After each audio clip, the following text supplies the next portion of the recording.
Okay, so good day sa atin. Meron tayo ditong ayusin na Dr. Api. Papakita ko sa inyo paano ito pabilisin at paano siya i-update and then unlock. Okay, so sa update makikita nyo bibilis na yung sa unlock, bibilis na yung kanyang firmware pag ino-open and then magkakaroon na siya ng IEC reset. Okay, so lagyan natin ng power. Tingnan nyo guys. So ganyan siya kabagal kapag hindi pa siya updated. Ayan, tingnan nyo yung nakalagay dyan no init system. Please wait. Ang tagal niya. Mamaya kapag na-unlock na natin yan at na-update, ang bilis na yan. Information niya ngayon nakalagay dyan. Nakaregister naman siya pero makikita nyo may mga time pa dito. And then 1.1.5 ang kanyang update.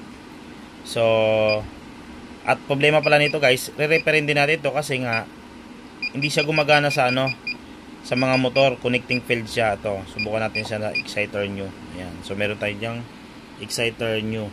Okay. So, tingnan nyo yung bagal yung connecting nya, and then tingnan natin yung magiging result. And then papakita ko sa inyo after ko na ayan, maayos. So communication error nakalagay. So ibig sabihin may problema din sa board. Bukod sa unlock and then bukod sa update, gagawin mo natin yung board. So bubuksan mo natin tong ating Dr. Api. Ayan.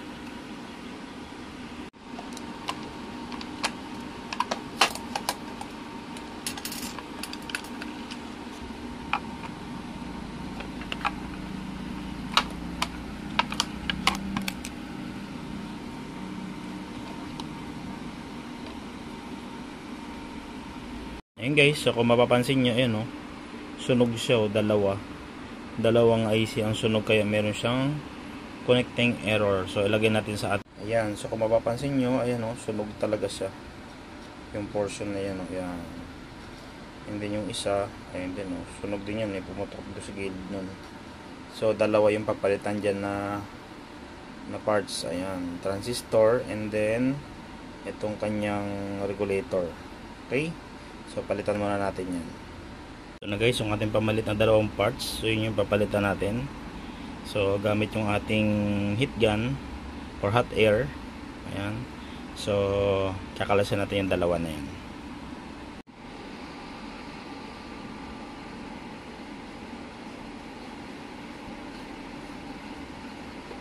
Yun guys, so napalitan natin ng bago. Ayun na yung pinagtanggalan nyo. Ayun, may sunog. Ayun So buuin mo natin to and then testingin natin kung ano ba ang maging resulta. Okay guys, so testing. Lagyan natin ng power. Ayun. So good naman yung kanyang backlight. Okay naman yung LCD. So mabagal pa siya, hindi pa natin na unlock or na update. Mamaya after natin na mapa connecting or mapaayos natin yung kanyang yung connecting error kanina, saka natin i-update. So punta tayo sa Yamaha uli, same pa rin. Ayan, R15 nyo. Tingnan natin kung magkoconnect na.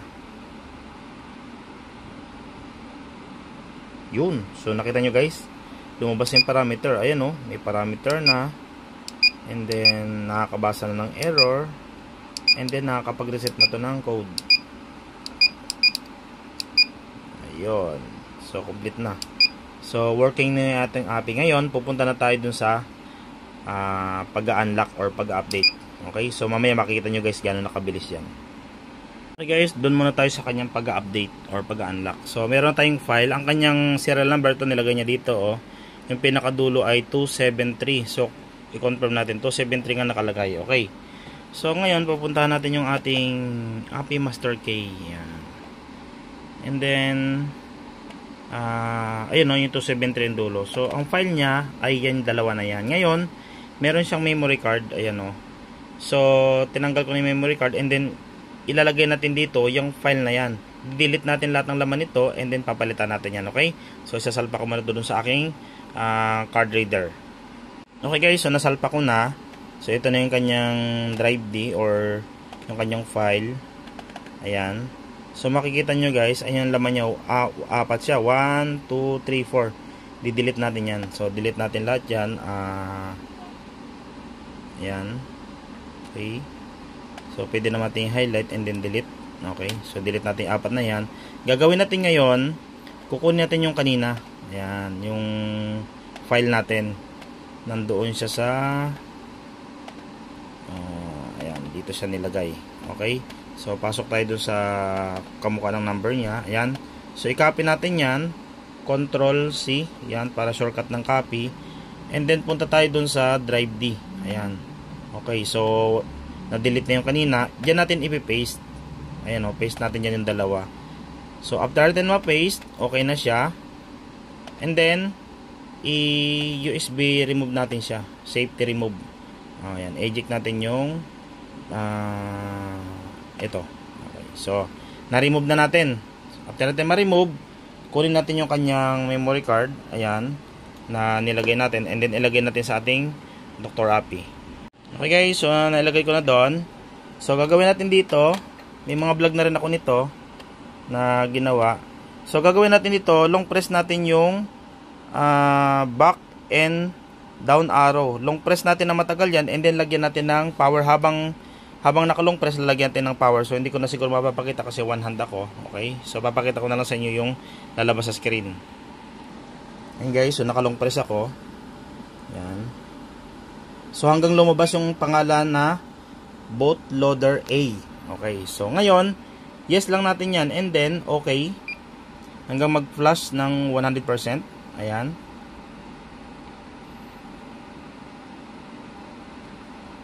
Mabilis lang naman yan.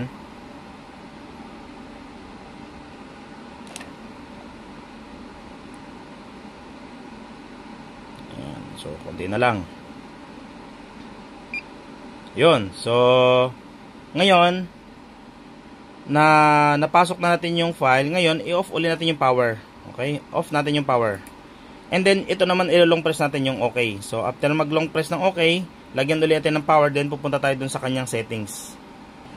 Okay, so pag nilong press natin yung okay at nilagyan natin ng power, ganyan yung lalabas. Piliin natin yung English, sa atin kasi sa Pilipinas, English. Okay. And then, punta tayo sa upgrade firmware. Yan. And then, yes lang natin. Tapos, hindi natin hanggang matapos ang 100%. And then, pag na-flash na yan, ayun. So, naka-unlock na yung ating Dr. Appy. So, hintayin lang natin yan.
Okay guys, so yun, nakita nyo natapos na.